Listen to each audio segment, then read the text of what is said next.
Bienvenidos al cuarto capítulo de nuestra serie sobre la reforma tributaria. En esta oportunidad estamos junto al abogado tributario Sergio Endres de AM Abogados, con quien vamos a comentar sobre el tema del impuesto a las personas. Sergio, muchas gracias por estar aquí con nosotros. Gracias a ti. Antes de la reforma tributaria, ¿cuál era el impuesto a las personas? Bueno, el impuesto llegaba a la tasa progresiva hasta el 40% a las personas naturales residentes en Chile.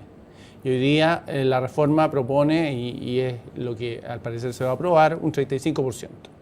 Y tú me comentabas también con respecto al impuesto a las personas, ¿qué pasa con los que accedan al FUT histórico? Bueno, claro, una de las grandes modificaciones en la tributación de los propietarios de empresas tiene que ver justamente con la eliminación o la pretendida eliminación del Fondo de Utilidades Tributables y de la posibilidad que tenían los propietarios de empresas de postergar la tributación manteniendo el dinero en las empresas.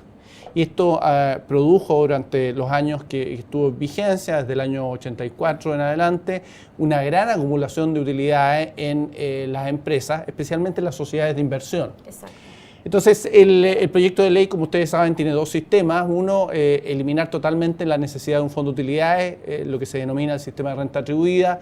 Termina el año, toda la utilidad que tiene la empresa, distribuye o no, se entiende del propietario y debe tributarle el propietario. Exacto. Con el impuesto pertinente. Y está el otro sistema que es el nuevo sistema, el sistema digamos que va a coexistir, que es parcialmente integrado, en que la tributación se da sobre los retiros y con un crédito menor que el que se tenía por el total de impuestos de primera categoría.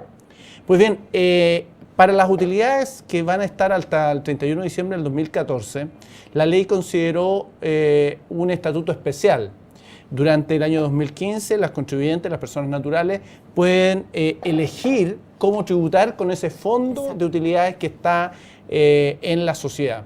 Y entonces lo que la ley dice es, bueno, usted, señor, puede llevarse este dinero, supongamos que sean 500 millones de pesos, por ejemplo, que han estado muchos años acumulados.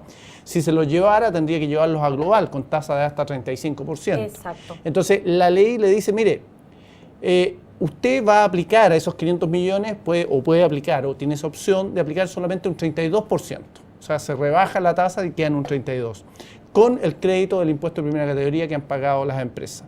Ahora, la forma de cálculo, esa es una modalidad. En general, las sociedades anónimas y las sociedades que a su vez tienen sociedades arriba, propietarias, tienen que usar la modalidad 32%. Entonces se llevan el dinero, en vez de llevarlo directo a global los propietarios, lo llevan a esta tasa de 32, entonces se ahorran algo de impuesto. La otra posibilidad es, pero reservada para empresas que tienen solo personas naturales como propietarios, claro, es que se llevan esta utilidad y la tasa aplicable es el promedio de los 3 últimos años, 2011-2013. Entonces, supongamos que un propietario tiene estos 500 millones y resulta que ha tributado en esos 3 años con una tasa del 20%. Exacto. Promedio. Global complementario el 2011, global complementario el 2012 y el 2013 ha sido un 20%. La ley le permite llevarse esos 500 millones que estaban emposados en la sociedad a su global con tasa del 20%. Ya, perfecto. Entonces, para las estructuras, para las sociedades que tienen solamente propietarios personas naturales, entonces se abre una gran oportunidad para llevarse las utilidades con una tributación que en principio sería más baja que la que si se llevaran este fondo de utilidades directamente a su global común y corriente. Entonces, es una medida de incentivo para el FUT histórico, para aquellos contribuyentes que han tenido tasas de global complementario bajas, o sea, inferiores al 30%, ya estarían ganando un diferencial porque la tasa que se les acuerda es el promedio de los tres últimos años. O sea, finalmente los retiros del FUT histórico le convendrían a las personas que están pagando tributos más bajos. Exactamente, aquellas personas naturales que están en tasas 2011, 2012 y 2013 aplicaron en sus globales tasas inferiores al 30%, estarían disfrutando, si hacen uso de este derecho, de una tasa más baja que la que le correspondería por regla general e incluso de la que le correspondería aplicando la otra opción del 32% en este mismo regulación de retiro del FUT histórico. Entonces, piensa tú, digamos, que podría darse el caso de un contribuyente que en los 3 últimos años tributó al 5%. Claro. Y eso significaría entonces que esos 500 millones se los llevaría con una tributación del 5% versus el régimen normal, 35%, o incluso el régimen alternativo, 32%. O sea, la diferencia es bastante notable, digamos. No, claro. Para 500 millones, el 30%, estamos hablando de 150 millones, y en cambio el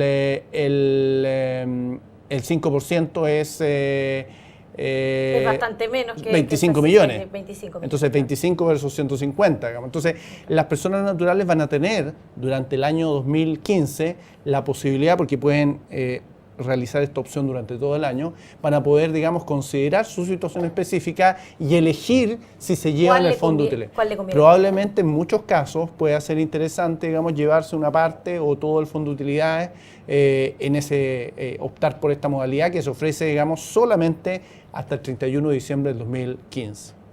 Sergio, muchas gracias por haber estado aquí con nosotros comentando sobre el impuesto a las personas. Encantado.